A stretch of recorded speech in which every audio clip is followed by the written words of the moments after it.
Assalamu alaikum jama'a, yau za mu nuna muku yadda ake rufe mutum idan baka so ya ga status ɗinka. Maybe dan uwa ne ko wani haka baka so ya ga status ɗinka. Misali yadda ake rufe shi yau za mu nuna muku. To abu na farko da za ka yi, misali yanzu gashi don za ka ga na clicking akan WhatsApp ɗina, na clicking gashi nan zai buɗe yanzu.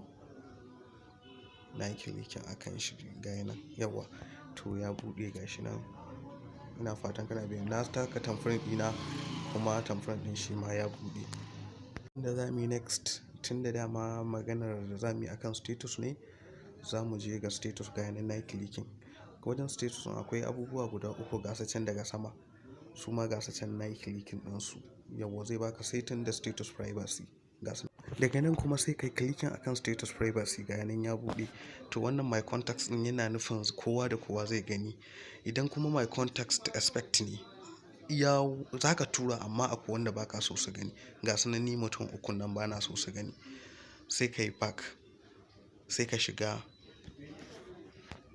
only share with. Shi kuma only share with yana nuna wanda kawai mutumin da kake so ka tura ma.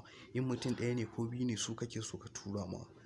To wannan shine hanyar da ake bi ka rufe mutum kada ya ga status ɗinka.